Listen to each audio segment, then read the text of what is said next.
જો આ મસાલો થઈ ગયો હતો અને આપણે સેન્ડવિચ ઘરા મૂકી દીધી છે ફરી આપણે આ ગેસનું મશીન છે ને એમાં સેન્ડવિચ કરવાની છે, ઓલા ટોસ્ટરમાં નથી.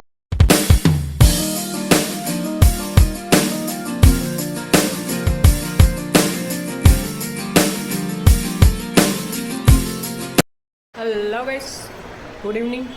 જો હું બેંક ઉપરથી આવી ગઈ છું અને જો આવીને આપણે પહેલાં દીવાબત્તી કરશું, પછી કામ કરશું, જમવાનું બનાવશું. તો હવે આગળ બ્લોગમાં શું કરશું એ તમે આગળ બ્લોગમાં બન્યા રહેજો. ઘણા ટાઈમ પછી બ્લોગ કર્યો છે પણ એન્ગેજમેન્ટના બ્લોગમાં સારા વ્યૂ બધું આવ્યું છે. તો થેન્ક યુ ગાઈસ મારા બ્લોગને આટલું લાઈક કરવા માટે. તો હજી સારા વ્યૂ આવે, અમે સારા બ્લોગ બનાવી તો અમને સારો સપોર્ટ કરે છે, તેના માટે થેન્ક યુ. અને જો હવે આગળ માર્કેટ છે ને ત્યાં જઈએ છીએ શાક માર્કેટે, કારણ કે હવે શાક ખાવું તો હવે જોઈએ શું શાક લઈએ છીએ.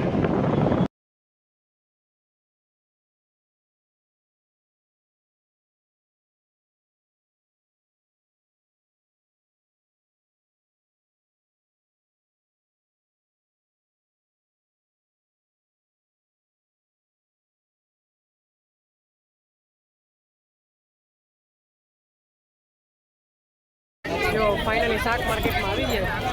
કેટલું શાક છે જો આપણે ઓલી માર્કેટમાં ને ઓછું હોય, અહીંયા સરસ હોય.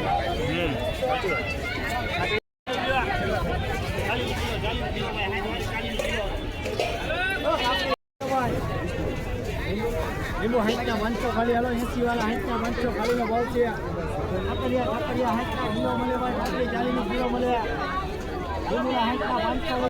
ફોરમ શું લાવ્યા છો માર્કેટમાંથી? હવે જરાક આમ જો આમ આખી શાક માર્કેટ લઈ આવ્યા. બોલી જાઓ હાલો ફટાફટ. ટમેટા, ચોરા, કેપ્સિકમ, મરચા, લાલ મરચા, ગાજર, કાકડી, ડુંગળી, મેથી, કોથમરી ને ઉનાળા સ્પેશિયલ કાચી કેરી. વાહ ભાઈ વાહ. ગઈ છે પણ આપણે આ વખતે મોડું થઈ ગયું. અને બટેટા હજી એક રહી જાય અને બ્રેડ. અરે એ હજી શાકભાજીમાં હજી કંઈક રહી જાય શું રહી ગયું? બસ આવી ગયું બધું. જો હજી કંઈક ગલું. ઓ યસ, સરગવો. શાક બનાવવાનું કયો? કઢી. શાક સરગવાનું કઢી હોય. તારે કોઈ હાલી જ જવું હોય? નાના હોય એ કંઈક એવી રીતે. સરગવાની સિંગ નાખવાની હોય. હા, મેં કંઈક હોય ખરી એમ. જો ફાઇનલી મારા કિચનમાં આવી ગઈ છું. આપણે કિચનમાં એન્ટ્રી આપી દીધી છે અને જો ટમેટા, ડુંગળી ને મરચાંનું ચોપિંગ કરી નાખ્યું છે. આપણે જો સેન્ડવિચનો મસાલો કરી દીધો. શાક લેવા ગયા નહીં પહેલાં મસાલો કરીને ગયા હતા. તો જો આ બધું એ થઈ ગયું. તો હવે આપણે સેન્ડવિચ બનાવવાની છે તો પહેલાં આપણે મસાલો કરી લઈએ. અને જો આપણે એક વસ્તુ લેવા જઈએ બેંકેથી આવીને એટલે જો કામ પડ્યું છે. જો આ વાસણ પડ્યા, કપડાં હંકેલવાના છે, બધું કામ બાકી છે. તો પહેલાં આપણે મસાલો કરીએ. જો આ મસાલો થઈ ગયો હતો અને આપણે સેન્ડવિચ ઘરા મૂકી દીધી છે, ભરીને રાખી દીધી છે.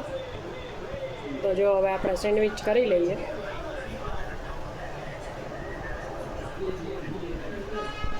આપણે આ ગેસનું મશીન છે ને એમાં સેન્ડવિચ કરવાની છે, ઓલા ટોસ્ટરમાં નથી કરવાની. આમાં સ્પીડમાં થઈ જશે. જો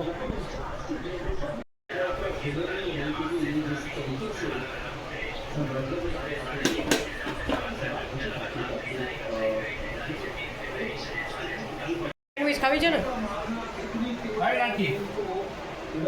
અને જો આ આપણે થોડાક બહાર જાય એટલે જો કપડાં બપડા બધું પડ્યું જ હોય. શું કહેવું પ્રીત તારું?